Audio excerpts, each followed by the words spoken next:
710. Page 710.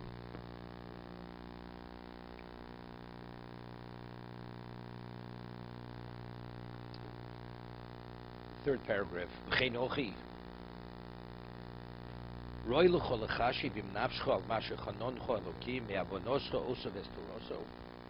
The person has to take into account and has to reflect regarding what is a person endowed with from Hashem, your understanding, Him and His Torah. Mashenos l'cho min hakoach ve'yecholos lefroa ma shtochayv lo. Why is the Gemara says that, what did God create night?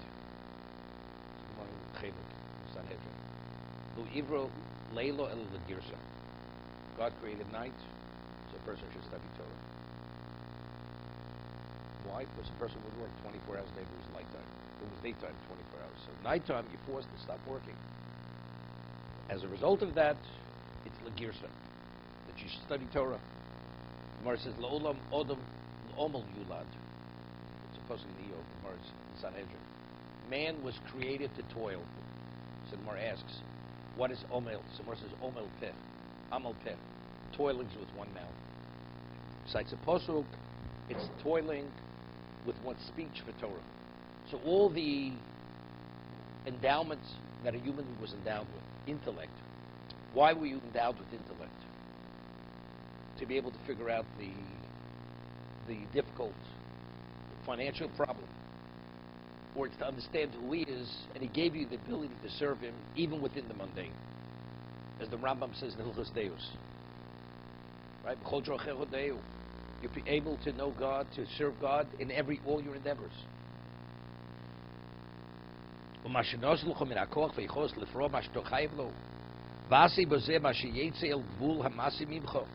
And you have to apply yourself to the degree that you're meant to. Like he gave the example.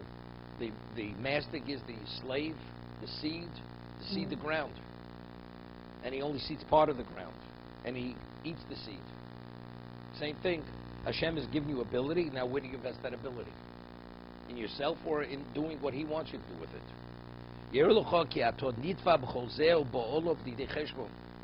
going to be a day of reckoning. Right? Given a certain amount of money, now how did you invest the money? Person is a fund manager, right? Raises money. So the investors want to know where their money is, right? What did you do with our money? Are you vacationing? Are you doing your own thing, or are you doing our thing? That's Hashem's going to ask every one of us that question. Especially if Hashem continues does goodness for you, besides the initial endowments. He continuously accommodates you. So where are you?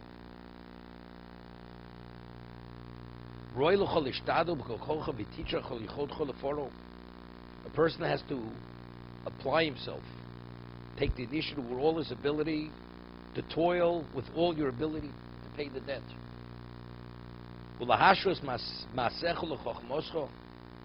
That your action should be the equivalent of what you understand.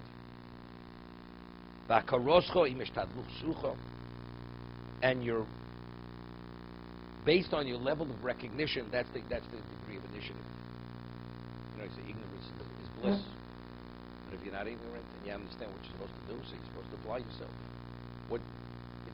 It's inexcusable. V'hoser kol torchecho lasus kvi chochmosko. All your toil should be left based on your understanding about this night. Don't conduct yourself in the excesses of your world. Because you may become weary and you will not be able to pay the debt of your Torah.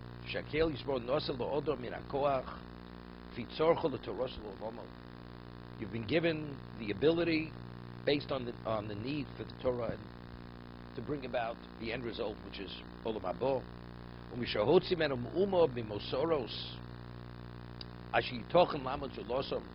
Person expended what he was given in excess, which you're able to exist without.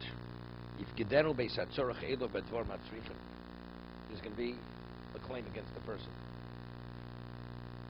You know, if I can afford it, why not? You know, comes to tzedakah, I've given my meiser to the last cent. But when it comes to buy, there's a sale.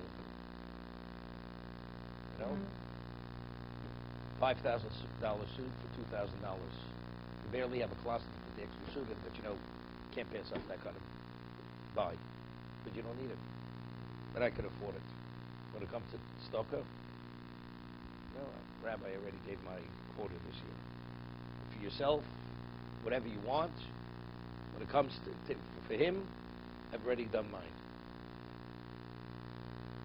I made a commitment Yom Kippur.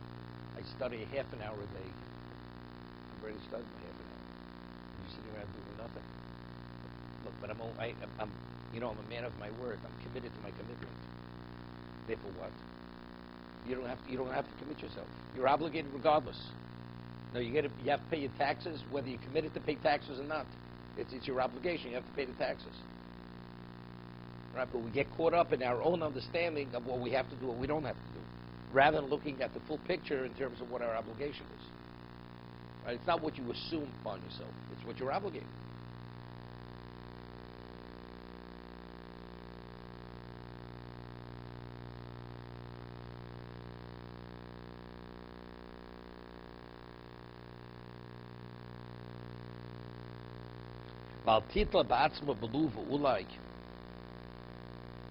He says, do not delude yourselves with excuses if and perhaps.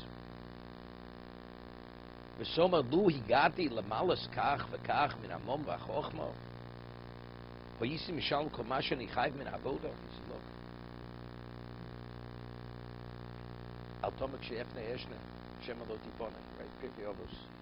don't say, when I'll have time, I'll learn. I first want to become the millionaire. By the time I'm 35, 40, then I'll sit and learn.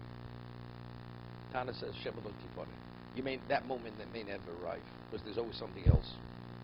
Either you may not arrive, and even if you do arrive, there'll be some other reason why to push it off, to delay it.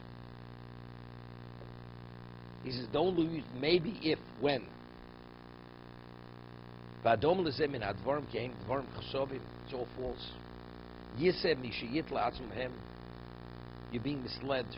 If you attribute to people, that person who relies on these excuses ultimately will fall. It's not going to hold water. No, the person goes and he found a legal loophole not to pay tax, and he comes before the judge. He says, but my accountant said it's reliable. It's a reliable loophole. It's irrelevant what the accountant says. The IRS says you owe penalty plus interest, you're going to pay it. But my accountant, it's irrelevant what your accountant said. He says, don't delude yourself and rely on excuses which have no value, which you can't rely on them. Zosi agdola shebetoyus bali hamashko asher zachat yulchob bishar pitochov